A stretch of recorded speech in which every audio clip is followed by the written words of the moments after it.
दोस्तों, एक दिन सुबह का समय था। एक भीड़-भाड़ वाले सबसे व्यस्त चौराहे पर रोज की तरह भीड़ लगी। पसीने से लोग परेशान, स्कूल और कॉलेज की तरफ जाते छात्र, अपने घर को लौटती औरतें, हर चेहरे पर जल्दबाजी थी। इसी भीड़-भाड़ के बीच चौराहे पर एक साधारण महिला पीले रंग की साड़ी में, चेहरे पर पसीना था। उसकी नज़र बहुत शांत और स्थिर थी। उसके हाथ लगातार लिट्टी चोखे बना रहे थे, एक के बाद एक। वहाँ पर बैठे लोगों को कोई अंदाज़ा भी नहीं था, लिट्टी चोखे बनाने वाली यह महिला कोई साधारण महिला नहीं, बल्कि जिले की नई एसपी पुष्पा अग्रवाल हैं। एसपी बनने के बाद उन्हें उस जिले की एक टैक्सी स्टैंड की कुछ शिकायतें मिल रही थी, इसलिए उन्होंने आज तय किया कि सादे कपड़े में खुद निकलेंगी, बिना किसी सरकारी गाड़ी या बिना किसी सुरक्षा के, आम जनता की नज़रों से खुद चेक करेंगे। यही सब सोचकर वो पीली साड़ी पहनकर सुबह स्टैंड पर पहुंचकर वही चौराहे पर लिट्टी चोखे बनाने लगे। 2 घंटे से भी ज़्यादा समय बीत चुका था, उनके हाथ रुके नहीं। कई लोगों ने लिट्टी चोखा खाए, कुछ ने पैसे दिए, कुछ लोग मुस्कुराए और कुछ लोगों ने उनका मजाक उड़ाया, लेकिन पुष्पा ने किसी पर ध्यान नहीं दिया। तभी तेज स्पीड के साथ एक नीली सफ़ेद जीप कार आकर रुकी। उसमें से नीचे उतरे एक दरोगा अमरनाथ, मूछें टाइट, चाल और चेहरे पर घमंड, मानो पूरे शहर में उसका रोब चलता हो। उसके पीछे 2 सिपाही और थे, जो ऐसे चल रहे थे जैसे किसी राजा की सेना है। अमरनाथ ने चारों तरफ नज़र दौड़ाई, फिर लिट्टी चोखा की दुकान की ओर बढ़ा जहां पुष्पा लिट्टी चोखा बना रही थी। वो बिना कुछ कहे आगे बढ़ा, प्लेट उठाया और 3 लिट्टी चोखा रखकर खाने लगा।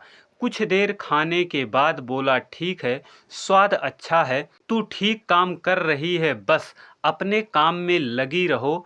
जब दरोगा लिट्टी चोखे खाकर बिना पैसे दिए जाने लगा तो पुष्पा ने सीधा कहा, पैसे नहीं दोगे क्या? अमरनाथ रुक गया। उसने मुड़कर देखा, क्या कहा? पुष्पा ने दोबारा उसी आवाज में कहा, 3 लिट्टी चोखे के 20 रुपए दीजिए।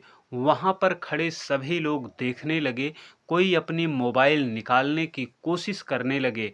भीड़ अब भी सब कुछ देख रही थी। दरोगा ने कदम पुष्पा की ओर बढ़ाए। तुझे पता है तू किससे बात कर रही है? पुष्पा ने उससे नजरें मिलाकर कहा, आप चाहे जो भी हों, अभी ग्राहक हैं और ग्राहक पैसे देता है। दोस्तों, पूरी कहानी जानने के लिए वीडियो के अंत तक बने रहें। तो इतनी सी बात पर दरोगा का घमंड फूट गया। उसने गुस्से से अपना हाथ उठाया और जोर से एक थप्पड़ पुष्पा के गाल पर मार दिया। थप्पड़ की आवाज पास खड़े लोगों तक सुनाई दी। कुछ लोगों ने मोबाइल उठाया, किसी ने कुछ बोलने की हिम्मत नहीं की, लेकिन पुष्पा चुप नहीं रही। उसका चेहरा लाल हो चुका था, लेकिन उसकी आंखों में आंसू नहीं थे, वहां सिर्फ आग थी। उसने चूल्हे के पास रखे चिमटा उठाया, दरोगा की आंखों में घूरते हुए बोली, लिट्टी चोखे मुफ्त खा लिए, फिर अब मुझे मारोगे? अमरनाथ बात को हंसकर टालने की कोशिश कर रहा था, लेकिन पुष्पा ने अपने पर्स से पहचान पत्र निकाला, हवा में लहराकर उसके आंखों के सामने दिखाया तो उसके होश उड़ गए। पुष्पा अग्रवाल एसपी, उसने शांत आवाज में कहा, अब बताओ दरोगा साहब, कानून क्या कहता है? अब तो जैसे उनके नीचे से जमीन खिसक गई हो। अमरनाथ के चेहरे से सारा रंग उड़ गया। वो लड़खड़ाते हुए बोला, मैडम माफ़ करिए, मुझे नहीं मालूम था, पता नहीं था, इसलिए थप्पड़ मारा। ये तो अच्छा हुआ मैं जिले की एसपी निकली, अगर कोई और महिला होती तो क्या तुम यही सब करते।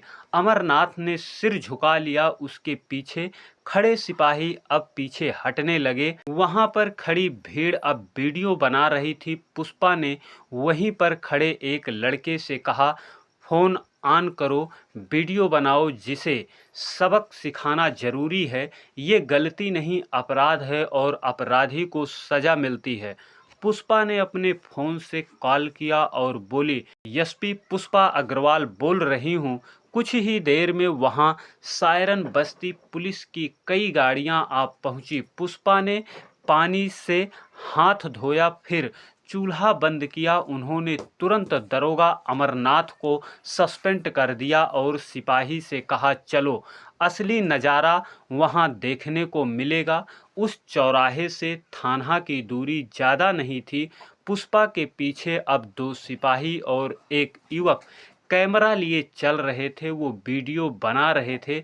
सभी लोग आश्चर्य थे कि एक अफसर बिना पुलिस काफिले के पैदल क्यों चल रहा है। पुष्पा ने किसी से कुछ नहीं कहा। लगभग 30 मिनट के बाद पुष्पा थाने पहुंची। गेट पर उन्हें कोई पहचाना नहीं और रोकने की कोशिश की। किधर? गार्ड ने पूछा। पुष्पा उससे बोली, मैं एसपी हूँ, और आगे बढ़ी। थाने के अंदर एक अजीब खामोशी थी। शायद अमरनाथ के सस्पेंड होने की खबर लग चुकी थी, इसलिए हर चेहरा डरा हुआ था। पुष्पा इंस्पेक्टर ऑफिस में गई। थानेदार अजीत प्रकाश कुर्सी पर बैठा फाइलें पलट रहा था, लेकिन अंदर से हिला हुआ था। जैसे पुष्पा अंदर गई, वो कुर्सी से उछल पड़ा और सलाम ठोका। पुष्पा ने उसकी बात बीच में काटी और बोली, बातों की ज्यादा जरूरत नहीं है, सीधे जवाब चाहिए। इस थाने में दरोगा अमरनाथ को किसके संरक्षण में रखा गया था? कहाँ से मिलती थी उसे इतनी हिम्मत कि वो महिलाओं पर हाथ उठाए, वसूली करे और थाने के अंदर ही अवैध धंधों को बढ़ावा दे। अब थाने का माहौल बदला। पूरा स्टाफ एकदम शांत हो गया। पुष्पा ने अपनी पर्स से एक कागज निकाला और अजीत प्रकाश के सामने रखा। ये रही शिकायतों की सूची। पिछले 4 महीने में इस थाने में आने वाली 25 शिकायतें, जिसमें अमरनाथ का नाम साफ लिखा है। छेड़खानी, रिश्वत, झूठे केस में लोगों को फंसाना। लेकिन कोई भी शिकायत दर्ज नहीं की गई। कागज पर एक लाइन भी नहीं छोड़ी।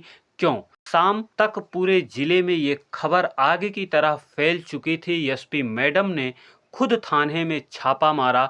सस्पेंडेड दरोगा की फाइलें जब्त की गई। वरिष्ठ अधिकारियों को लपेटे में ले लिया। मीडिया की गाड़ियां, थाने की गाड़ियां बाहर जुट गई। अब थाने का हर कर्मचारी डरा बैठा था। लोगों की नज़रें अब इस बात पर थी कि कल कौन पकड़ा जाएगा और कौन थाने का अगला दरोगा बनेगा।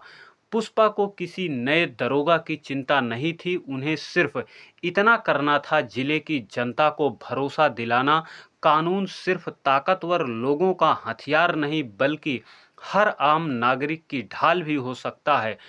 दोस्तों, कहानी के माध्यम से हमारा उद्देश्य किसी की भावनाओं का आहत करना नहीं, किसी को परेशान करना नहीं। हमारा उद्देश्य आपको जागरूक करना, सचेत करना है। हाँ दोस्तों, मुझे पूरी उम्मीद है कि आपको यह वीडियो पसंद आई होगी। वीडियो को लाइक करें, वीडियो को अपने दोस्तों के साथ ज़रूर शेयर करें। इसी प्रकार की और अच्छी अच्छी कहानी सुनने के लिए चैनल को सब्सक्राइब करें। फिर मिलते हैं एक नई कहानी के साथ। आप सभी को तहे दिल से नमस्कार।